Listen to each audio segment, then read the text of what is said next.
कृष्णा राधे कृष्णा कृष्णा कृष्णा राधे राधे राधे श्यामा श्याम श्यामा राधे राधे। बोलिए वृंदावन बिहारी लाल की जय।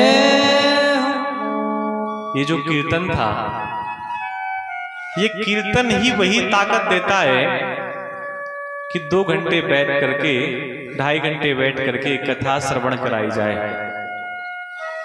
और ये कीर्तन ही है जो सुनने वालों को भी ताकत देता है। जिन्होंने इस कीर्तन को किया वो कथा भगवान की सत्संग में बैठ भी सकते हैं और किसी को सत्संग का लाभ भी दे सकते हैं। इसलिए ये मत सोचिए कि ये केवल हम लोगों का विषय है, ये आप सबका विषय है।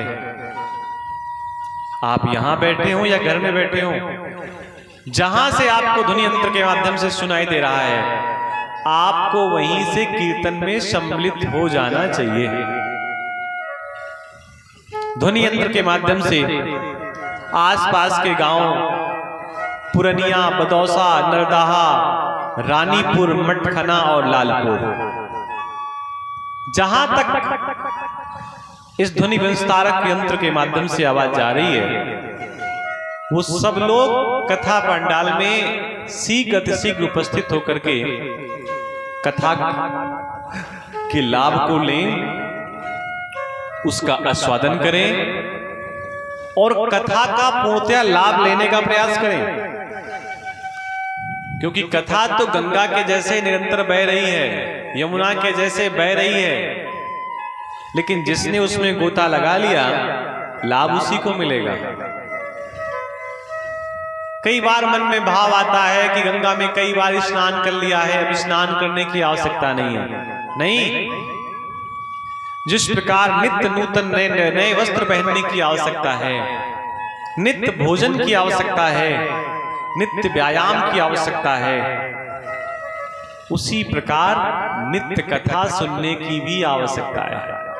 ऐसा नहीं है कि एक बार कथा सुन ली अब सुनने की आवश्यकता नहीं है। कथा कब तक सुननी है? जब तक जीवन है, जब तक कानों से सुनाई दे रहा है, तब तक उस ठाकुर की कथा को सुनना ही है, तब तक सुनना है।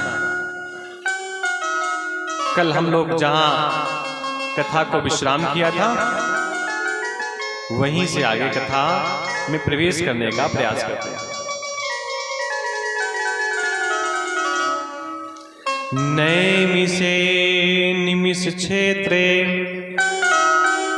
ऋषयः सौनिकादयः शत्रं स्वर्गाय लोकाय सहस्र सममासता।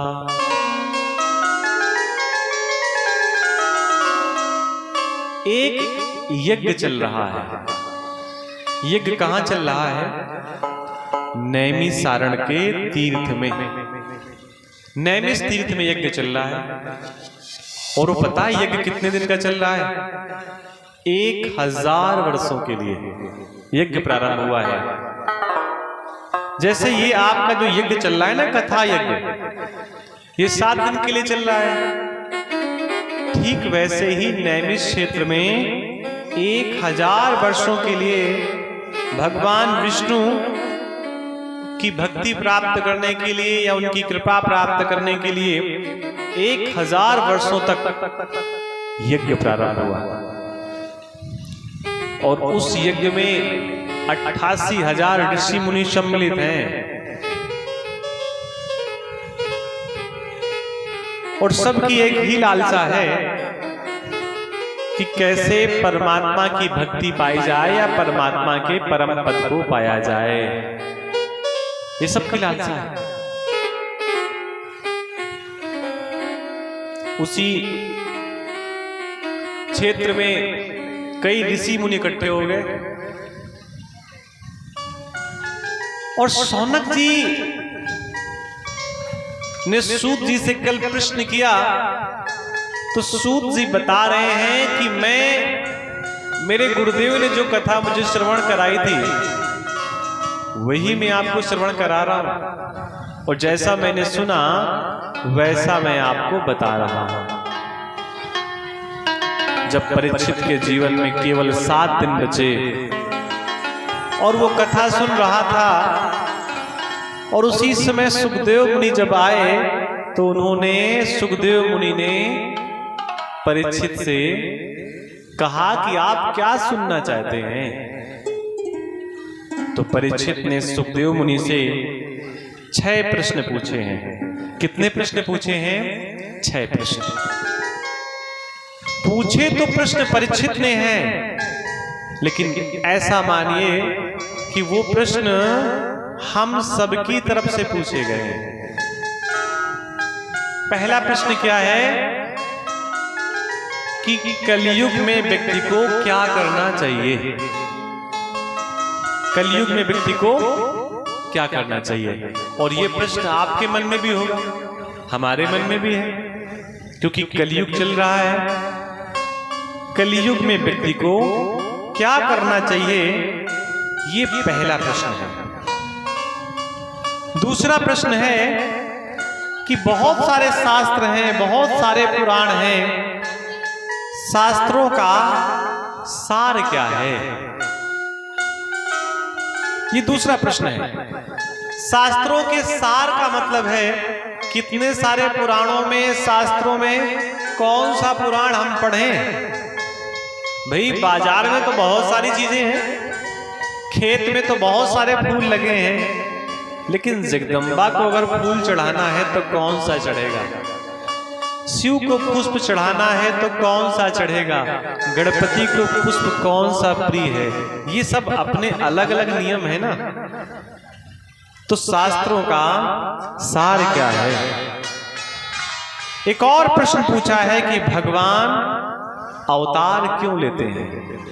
ये कौन पूछ रहा है? परीक्षित सुखदेव मुनि से। और भगवान का अवतार क्यों होता है, और भगवान के कितने अवतार हुए हैं। जीवन का लक्ष्य क्या है,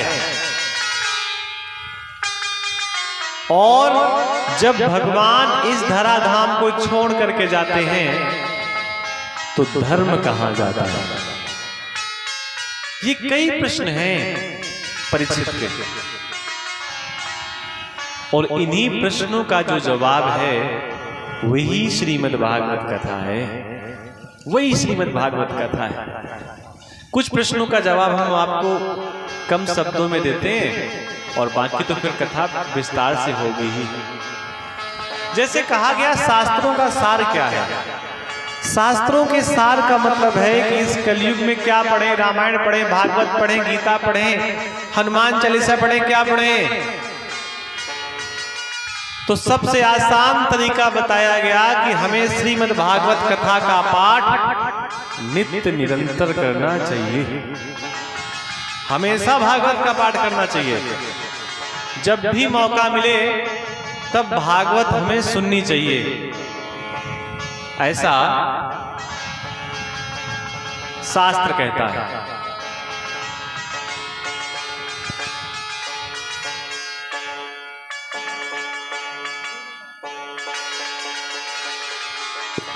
जीवन का लक्ष्य क्या है, समझिएगा प्रश्न। जीवन का लक्ष्य क्या है। तो आप और हम सब अपने आप से पूछें कि हमारे जीवन का लक्ष्य क्या है। तो कुछ लोग कह देंगे जीवन का लक्ष्य है सुबह जागो, स्नान करो, सबसे पहले भोजन करो, फिर काम करो, शाम को सो जाओ। ये प्रक्रिया तो पशु भी कर रहे हैं भाई। अगर वही काम हम भी कर रहे हैं जो पशु कर रहे हैं, तो फिर पशुओं में और हम में अंतर क्या है। जो जानवर होते हैं, पशु होते हैं, 4 काम करते हैं। पता है कौन सा? भोजन, निद्रा, संतान उत्पत्ति और डर, ये चार चीजें पशुओं के पास हैं। ये और यही उनका काम है। पहला काम क्या है पशुओं का? उन्हें भोजन चाहिए। दूसरा काम क्या है पशुओं का? कि निद्रा भी चाहिए पशुओं को। तीसरा काम पशुओं का क्या है? वंश वृद्धि। वंश वृद्धि समझते हैं? वंश वृद्धि का मतलब प्रत्येक पशु चाहता है कि मेरा परिवार बढ़े। चाहता है कि नहीं चाहता? बोलो भाई। और प्रत्येक पशु को डर लगता है। आप जब रास्ते से जाएंगे और कोई जीव जंतु देख लेगा आपको आते हुए तो भाग जाएगा। बोलो भाई। अच्छा ये बताओ, यही चार काम तो हम लोग भी करते हैं। यही चार काम तो हम लोग भी करते हैं।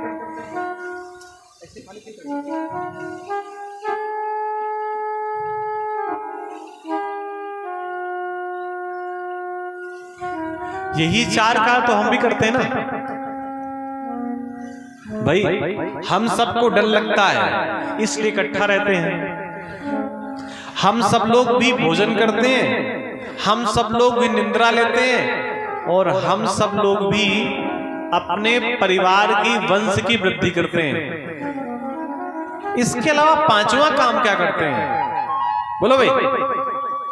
अब ये ना कहते ना पांचवें काम में कि कुआं खोदते हैं। कुआं खोदते हैं किस लिए? पानी के लिए। तो भोजन में पानी आ गया। इसके अलावा अगर कुछ अलग नहीं करते तो निश्चित मानिए बड़े घाटे में हैं। बड़े घाटे का सौदा है हमारे जीवन में। इसके अलावा एक लक्ष्य और होना चाहिए कि कैसे परमात्मा को पाया जाए। यह भी लक्ष्य होना चाहिए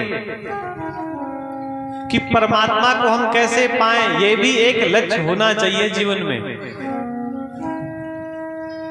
उसके लिए क्या हम लोग कोई उपाय कर रहे हैं कि ईश्वर को कैसे पाया जाए? तो ईश्वर को पाने के कई कठिन रास्ते हैं। आप कथा में सुनेंगे कि परमात्मा को प्रसन्न करना है, शिव को प्रसन्न करना है। रावण ने शिव को प्रसन्न किया कैसे? अपनी गर्दन दे करके, लंबे समय तक तप करके। सभी राक्षस लोग देवताओं को प्रसन्न कर लेते हैं। ये तो सब कुछ अच्छी बातें हैं, लेकिन आप समझने का प्रयास करिए कि क्या बिना तपस्या के, बिना किसी विशेष परिश्रम के परमात्मा को प्रसन्न किया जा सकता है क्या? हां, किया जा सकता है। कैसे? भगवान की मीठी मीठी कथा सुन करके। इसमें कुछ करना क्या है? केवल भगवान की कथा ही तो सुननी है। भगवान की कथा सुननी है और कथा सुनने के बाद उसका चिंतन करना है, उसका मनन करना है। इसके अलावा कुछ और नहीं करना है। इतने से ही परमात्मा प्रसन्न हो जाते हैं। भाई कृष्ण की कथा जो है वो मीठी मीठी कथा है। इसमें कहीं कोई डराने की बात नहीं कही गई। ये नहीं कहा गया कि आप ये नहीं करेंगे तो ये हो जाएगा, ये नहीं करेंगे तो ये हो जाएगा।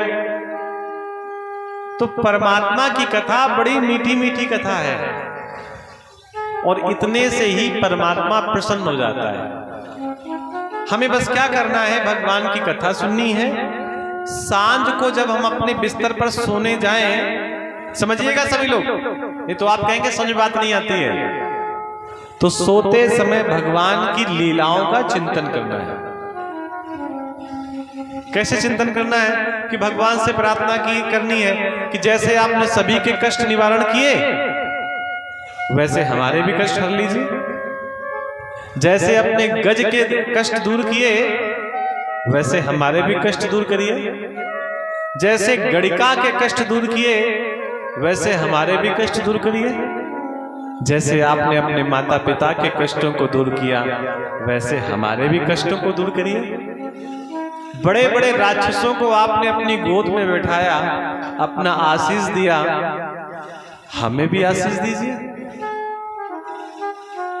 हमसे अधम अधीन गर तारे न जाएंगे, अगर हमारे जैसे तारे नहीं जाएंगे तो भैया हम किसके द्वारे जाएंगे?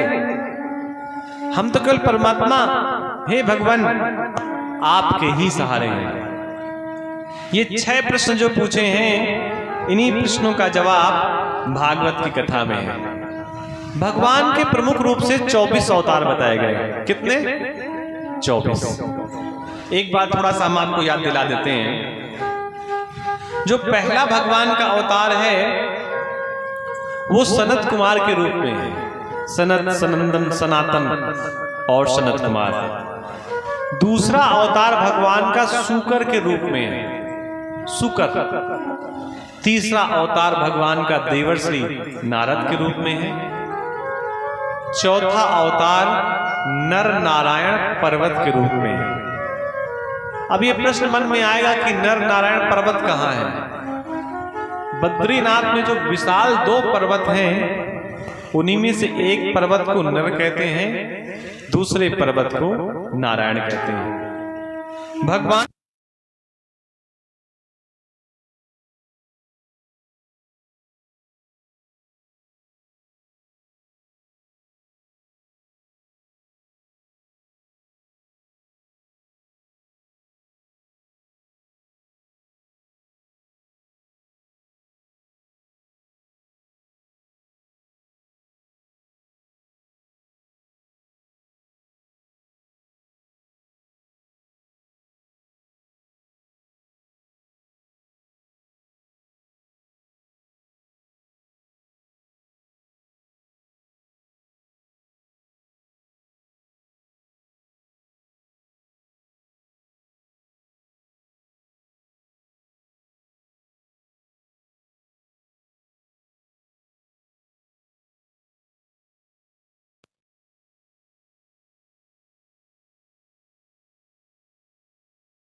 बोलिए वृंदावन बिहारी लाल की जय हो। जो 5वां अवतार है भगवान का, वो कपिल मुनि का है। यानी कि अगर कहीं संत महात्मा दिख जाएं तो इनको भी भगवान का अवतार बताया जाता है। इस प्रकार भगवान के 24 अवतार बताए गए हैं, उनकी चर्चा हम लोग करेंगे। एक बात और भी है कि कई बार आप लोग देखते होंगे कि कोई व्यक्ति भी आपके लिए भगवान हो गया। उदाहरण के रूप में आप समस्याओं से बहुत परेशान हैं और उसी समय कोई व्यक्ति ने आकर के आपकी सहायता कर दी जो आपको नहीं जानता था, तो आप यही तो कहते हैं कि ये हमारे लिए क्या हो गए? भगवान हो गए।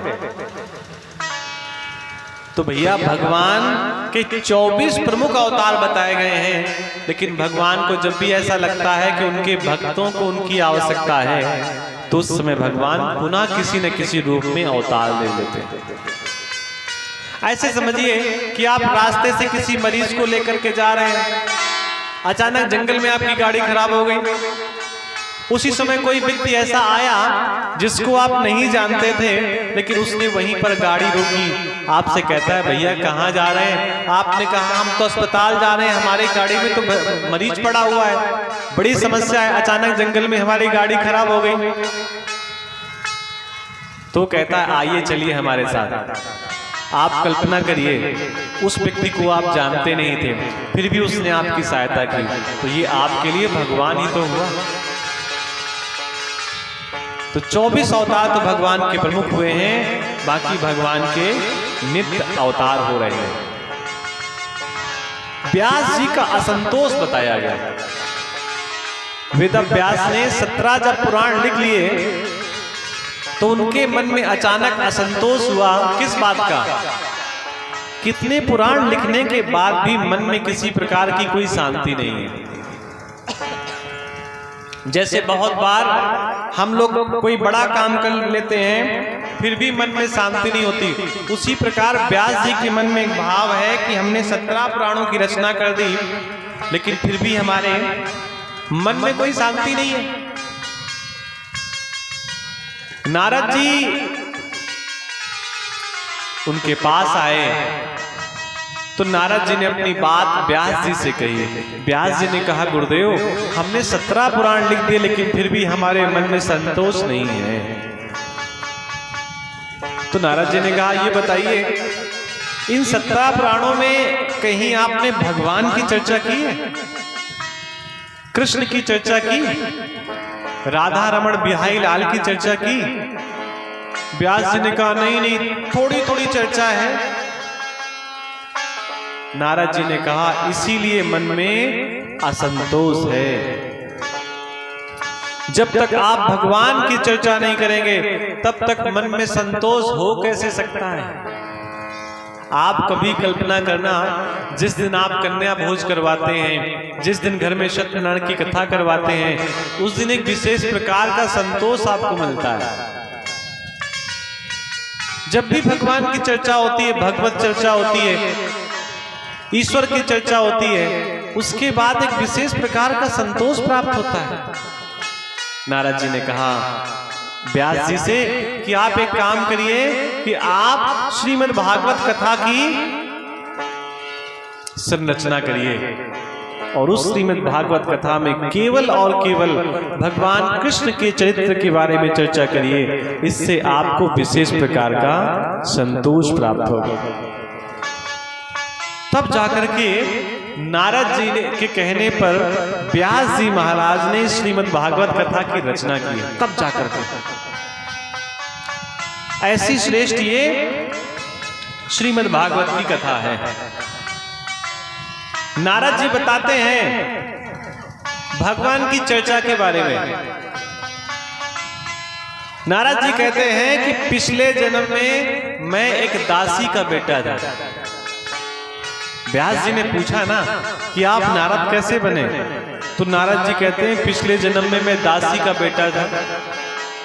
मेरी माँ सेठ लोगों के यहाँ सेवा किया करती थी, जूठे बर्तन साफ किया करते थे। अचानक एक दिन उन सेठ जी के यहाँ कई महात्मा आ गए, कई संत आ गए और मैं उन संतों के पास रहा, उन संतों की सेवा में रहा और जब वो चलने लगे तो मेरा भी मन हुआ उन संतों के साथ जाने का, लेकिन मैं गया नहीं। ये यूं समझिए संतों ने मना कर दिया कि आप जाइए नहीं, आप यहीं पर अपनी माँ की सेवा करिए, क्योंकि संतों के साथ रहना अच्छी बात है लेकिन सबसे पहला कर्तव्य है आपका अपनी माता की सेवा करना। तो मैं माता की सेवा में रहा। कुछ समय बीता तो किसी सर्प ने मेरी माँ को डस लिया, मेरे प्राण छूट गए। लेकिन जो संतों के साथ सत्संग हुआ था वो सत्संग में भूला नहीं था। मैं नित्य निरंतर सत्संग करता रहा, मैं नित्य निरंतर भगवान की चर्चा करता रहा और उस भगवान की चर्चा का परिणाम पता है क्या हुआ? मैं भगवान की कृपा से नारद बन करके आया और ये जो वीणा दिखाई दे रही है आपको मेरे हाथ पे, ये पता है वीणा किसने दी है? व्यास जी ने कहा वीणा किसने दी?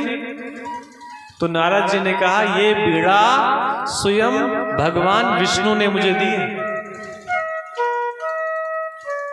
परमात्मा की कथा, परमात्मा की भक्ति का परिणाम यह है कि ईश्वर आपको अपनी वस्तु ऐसे ही बिना किसी परिश्रम के दे देता है। ये भगवान की भक्ति का एक सीधा साधा उदाहरण है। हम लोग भी गीतों के माध्यम से परमात्मा को रिझाने का प्रयास करते हैं और फिर कथा में आगे बढ़ते हैं। बोलिए वृंदावन बिहारी लाल की जय। सीताराम सीताराम सीताराम कहिए, जाहि विधि राखे राम ताहि विधि रहिए। सीताराम सीताराम सीताराम कहिए, जाहि विधि राखे राम ताहि विधि रहिए। सीताराम सीताराम सीताराम कहिए जाहि विधि राखे राम ताहि विधि रहिए। सीताराम सीताराम सीताराम कहिए जाहि विधि राखे राम ताहि विधि रहिए। मुख में हो राम नाम राम सेवा हाथ में, मुख में हो राम नाम राम सेवा हाथ में। तू अकेला नहीं प्यारे राम तेरे साथ में, तू अकेला नहीं प्यारे राम तेरे साथ में। विधि का विधान जान हानि लाभ सही है, विधि का विधान जान हानि लाभ सही। जाहि विधि राखे राम ताहि विधि रहिए। जाहि विधि राखे राम ताहि विधि रहिए। सीताराम सीताराम सीताराम कहिए, सीताराम सीताराम सीताराम कहिए जाहि विधि राखे राम ताहि विधि रहिए। जाहि विधि राखे राम ताहि विधि रहिए।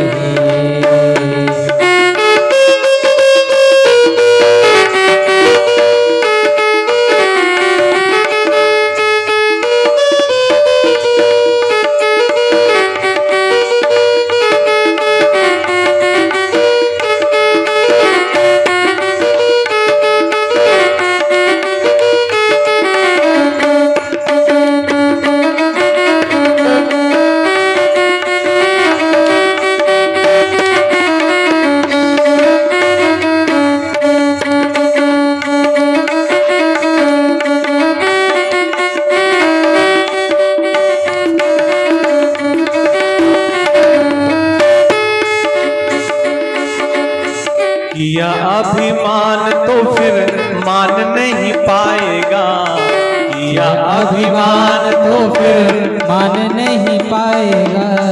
होगा प्यारे वही जो श्री राम जी को भाएगा, होगा प्यारे वही जो श्री राम जी को भाएगा। फल आशा त्याग शुभ कर्म करते रहिए, फल आशा त्याग शुभ कर्म करते रहिए। जाहि विधि राखे राम ताहि विधि रहिए। जाहि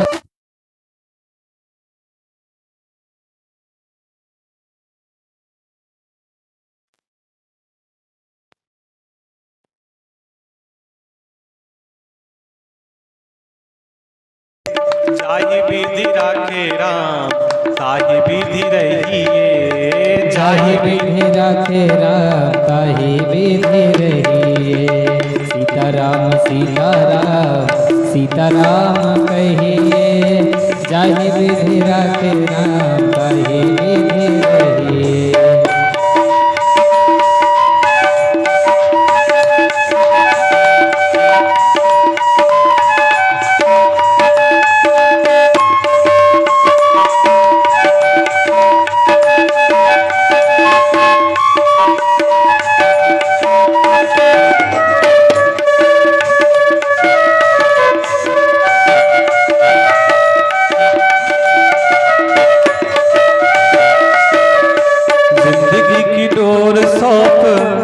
दीननाथ के, जिंदगी की डोर सौंप हाथ दीननाथ के। महलों में राखे चाहे झोपड़ी में वास दे, महलों में राखे चाहे झोपड़ी में वास दे। धन्यवाद निर्विवाद राम राम कहिए, धन्यवाद निर्विवाद राम राम कहिए। जाहि विधि राखे राम ताहि विधि रहिए, जाहि विधि राखे राम ताहि विधि रहिए। सीताराम सीताराम सीताराम कहिए जाहि विधि राखे राम ताहि विधि रहिए।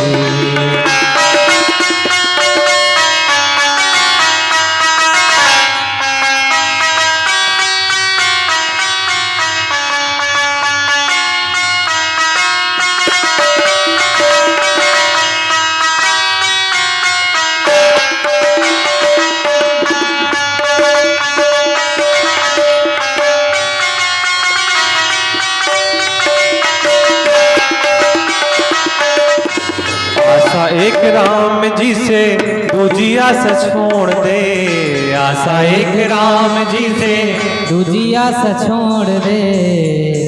जो लोग इधर उधर देख रहे हैं और बिल्कुल शांत बैठे हैं, वो किस लिए आए हैं यहाँ पे? इधर उधर झांकने ताकने आए हैं क्या?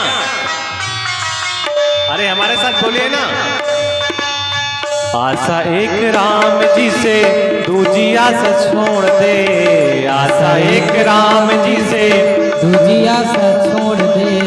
नाता एक राम जी से दूजा नाता तोड़ दे, नाता एक राम जी से दूजा नाता तोड़ दे। साधु संग राम रंग अंग अंग रंगिए, साधु संग राम रंग अंग अंग रंगिए। चाहे विधि राखे राम ताहि विधि रहिए, चाहे विधि राखे राम ताहि विधि रहिए। सीताराम सीताराम सीताराम कहिए, सीताराम सीताराम सीताराम कहिए। चाहे विधि राखे राम ताहि विधि रहिए, चाहे विधि राखे राम। उठाइए हाथ। सीताराम सीताराम सीताराम कहिए, सीताराम सीताराम सीताराम कहिए। चाहे विधि राखे राम ताहि विधि रहिए, चाहे विधि राखे राम ताहि विधि रहिए। सीताराम सीताराम सीताराम कहिए, सीताराम सीताराम सीताराम कहिए। चाहे विधि राखे राम ताहि विधि रहिए, चाहे विधि राखे राम ताहि विधि रहिए। चाहे विधि राखे राम ताहि विधि रहिए, चाहे विधि राखे राम ताहि विधि रहिए। सीताराम सीताराम सीताराम कहिए, जाहि विधि राखे राम ताहि विधि रहिए।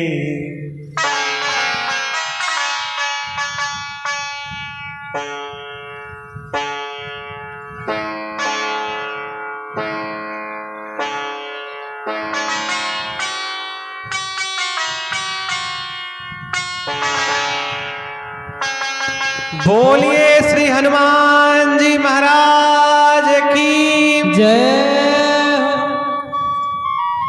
ये तो भागवत कथा की अभी तक भूमिका थी। भागवत कथा पता है प्रारंभ कैसे होती, कहां से होती है? जहां से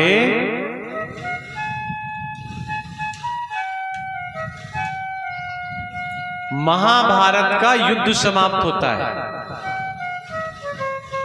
उसके बाद से भागवत की कथा प्रारंभ होती है।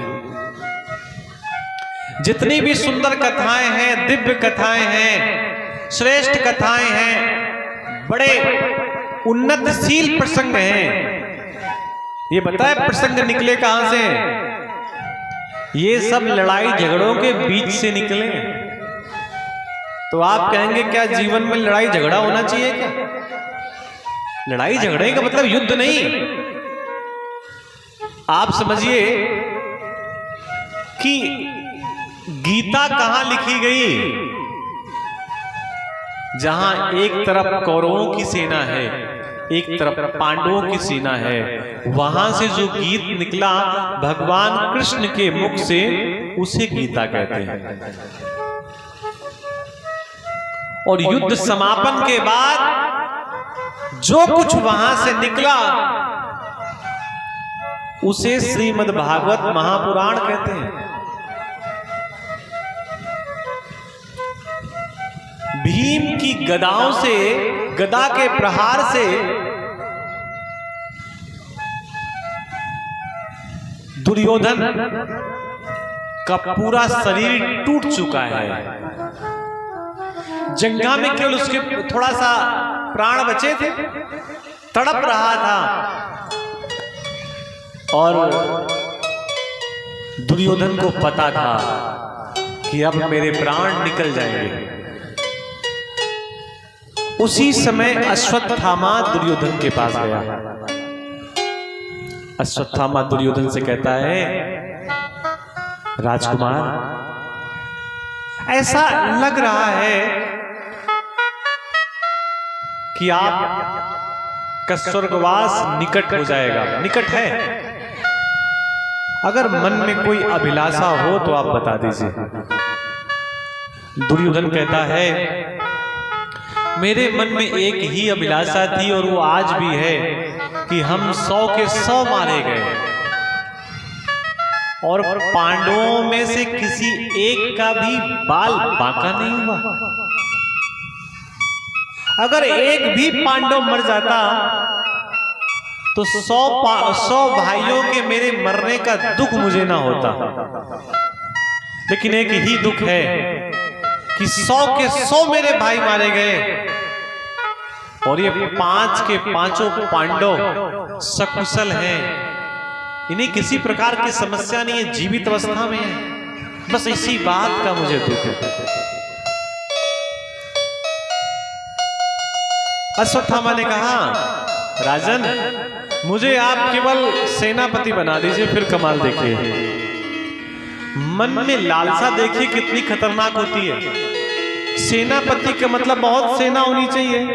अब वहां तो कोई सेना बची नहीं है, लेकिन फिर भी सेनापति बनना चाहता है। बना दिया सेनापति।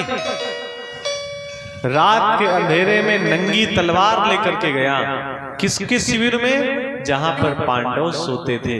कौन? अश्वत्थामा।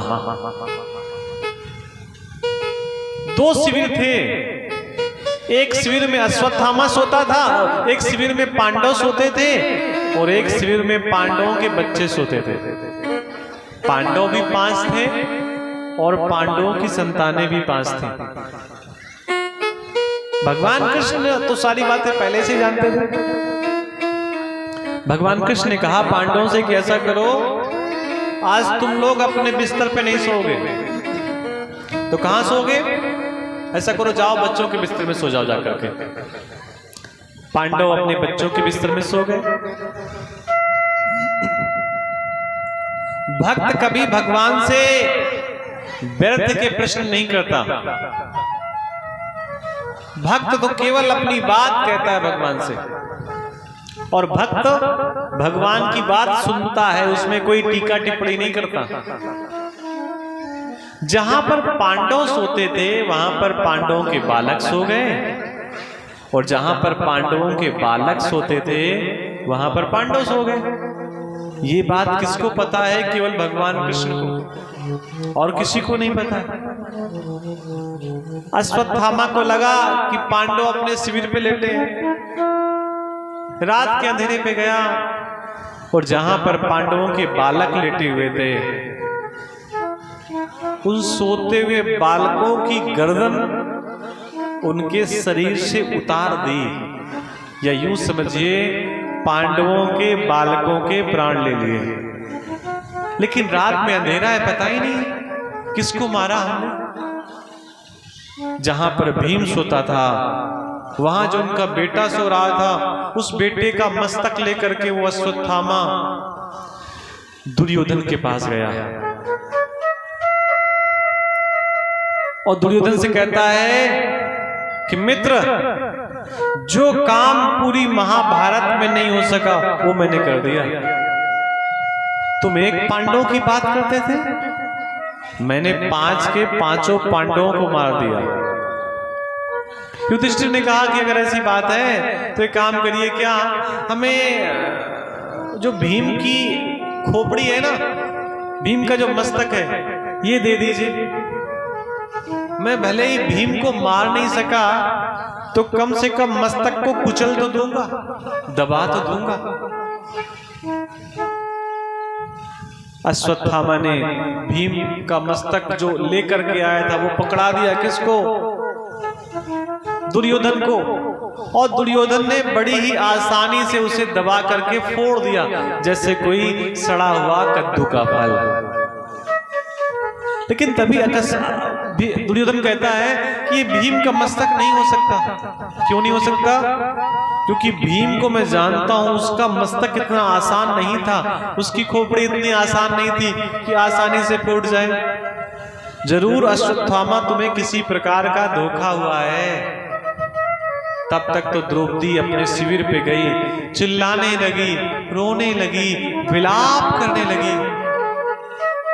किसने मेरे बालकों की हत्या कर दी? कौन रात के अंधेरे में आया जो चोरों की तरीके आया और मेरे बालकों के प्राण ले लिए? खबर फैल गई दूर तक। आज दुर्योधन भी इस बात से बहुत अप्रसन्न है।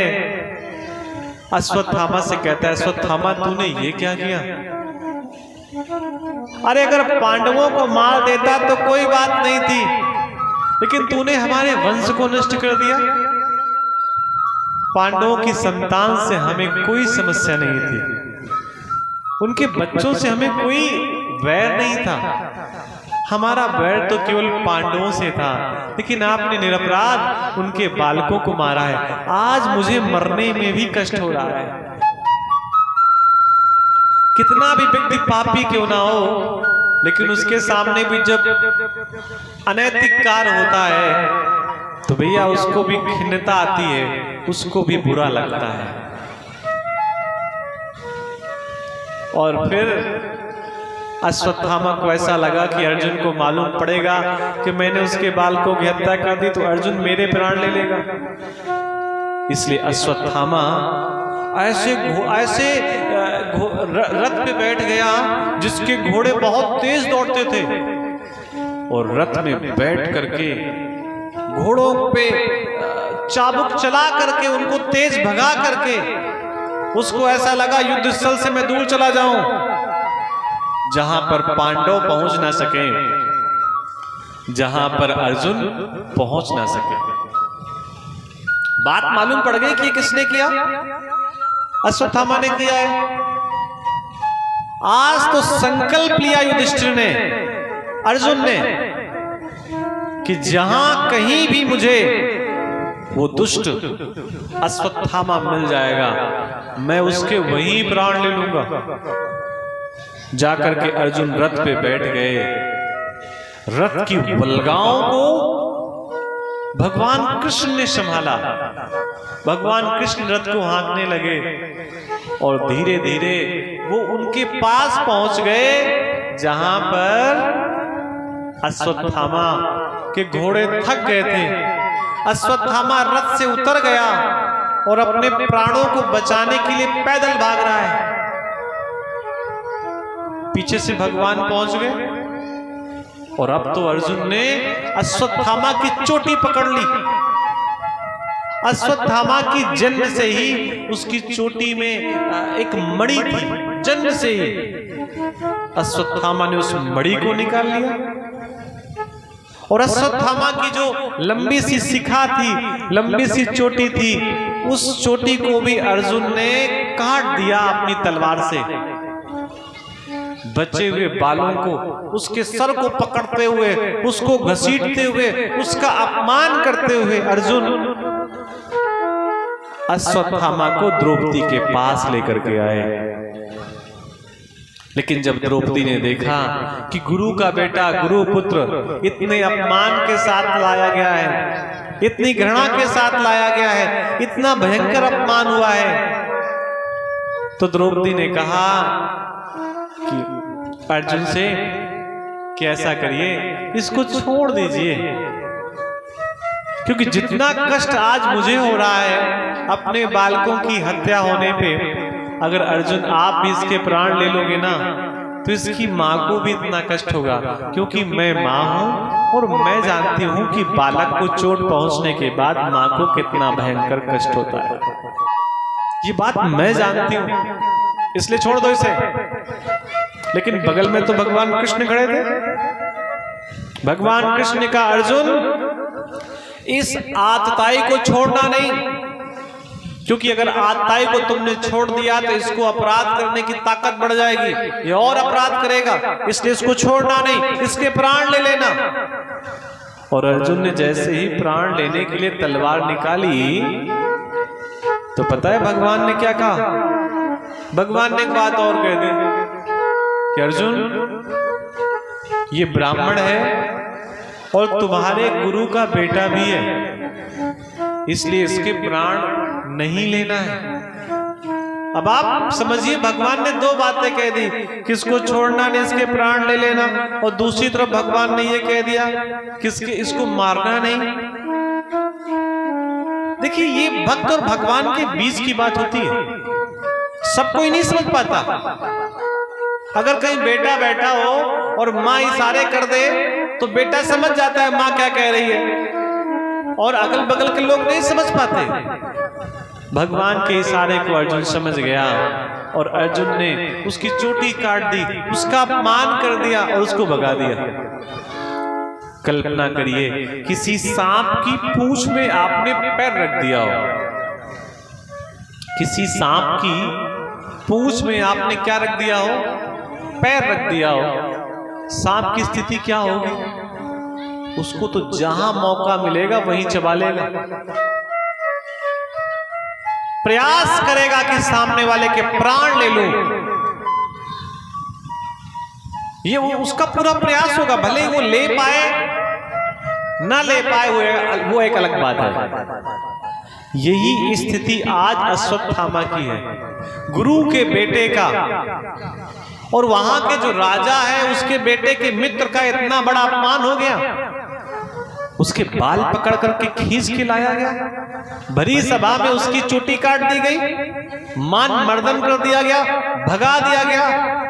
आज अश्वत्थामा ने मन में विचार किया है, भले ही कुछ हो जाए, भले ही मेरे पिता ने मुझे मना किया था कि ब्रह्मास्त्र का उपयोग मत करना, लेकिन आज मैं पांडवों के समूचे कुल का नाश कर दूंगा। ऐसा करते हुए अश्वत्थामा ने ब्रह्मास्त्र का स्मरण किया, चिंतन किया, और जैसे ही ब्रह्मास्त्र का चिंतन किया, हवाएं तेज चलने लगी, बादल आने लगे, और ऐसा लगा कि अब तो सारी सृष्टि नष्ट हो जाएगी, क्योंकि ब्रह्मास्त्र चलाने की विद्या तो दी थी पिता ने, लेकिन चलाने का आदेश नहीं दिया था। भगवान ने अर्जुन से कहा कि अर्जुन, तुम भी ब्रह्मास्त्र का संधान करो, क्योंकि ब्रह्मास्त्र को ब्रह्मास्त्र ही नष्ट कर सकता है। लेकिन एक बात और कही भगवान ने अर्जुन से कि अगर तुम भी ब्रह्मास्त्र चला दोगे और दो लोगों के ब्रह्मास्त्र अगर एक साथ टकराएंगे तो पूरी सृष्टि नष्ट हो जाएगी। भगवान ने अश्वत्थामा को समझाया कि ब्रह्मास्त्र तो चला तो दिया है, अब इसको वापस भी ले लो। अश्वत्थामा ने कहा, मुझे केवल चलाना आता है, वापस लेना नहीं आता।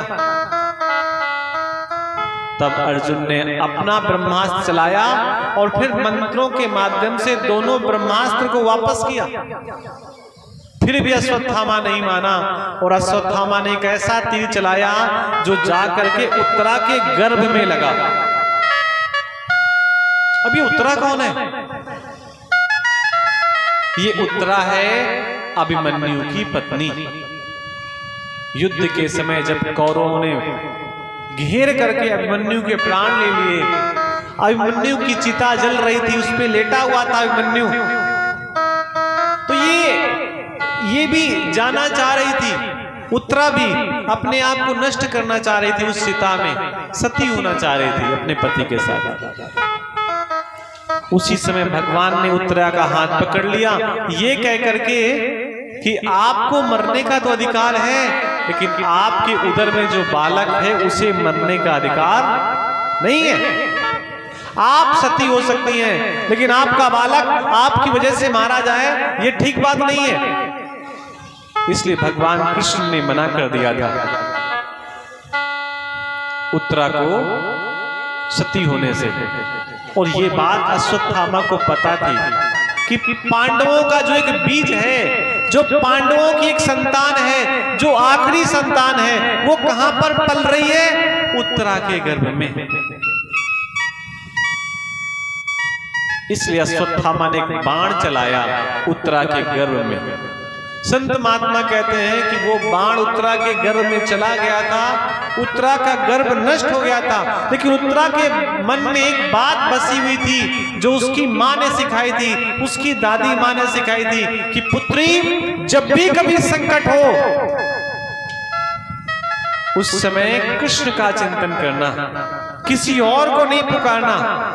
जब भयंकर संकट की घड़ी हो तो परमात्मा को याद करना, भगवान को याद करना, वो आकर के आपकी रक्षा करेंगे। उत्तरा को ऐसा लगा कि अब मेरा गर्भ नष्ट हो जाएगा, तो उत्तरा पता है अपनी मां की ओर नहीं भागी, अपने दादा की ओर नहीं भागी, अपने ससुर की ओर नहीं भागी, कहां भागी? भगवान की ओर। हमें भी जब कभी हम परेशान हो तो हमें भी परमात्मा की शरण पे जाना चाहिए। ये कथा हमको ये सिखाती है। उत्तरा भगवान की ओर भागी, और भगवान तो सब जानते थे पहले सी बातें। भगवान सूक्ष्म रूप से उत्तरा के गर्भ में प्रवेश हो गए, और जो गर्भ नष्ट हो गया था उस गर्भ को भी भगवान ने पुनः जीवित कर दिया, जीवन दान दे दिया। और ये पता है ये क्षमता किसमें है, ये कौन कर सकता है? ये परमात्मा के अलावा कोई और नहीं कर सकता। समस्या के समय अगर हम किसी संसार के व्यक्ति के पास जाएंगे तो वो कितनी सहायता करेगा, लेकिन अगर परमात्मा के द्वार में जाएंगे तो भैया वो हमारी पूरी की पूरी सहायता करेगा। वो मरा हुआ बालक गर्भ में बच गया,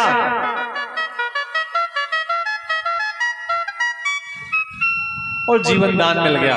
वही बालक बाद में जब उसका जन्म होता है तो उसी का नाम क्या है? परीक्षित। और इसी को संगीत की भाषा में क्या कहते हैं? मारने वाला है भगवान, बचाने वाला है भगवान। मारने वाला है भगवान, बचाने वाला है भगवान। मारने वाला है भगवान, सब लोग गाइए। बचाने वाला है भगवान। मारने वाला है भगवान, बचाने वाला है भगवान। मारने वाला है भगवान, बचाने वाला है भगवान। बाल न बांका होता उसका हो, बाल न बांका होता उसका, जिसका रक्षक दया निधान। मारने वाला है भगवान, बचाने वाला है भगवान।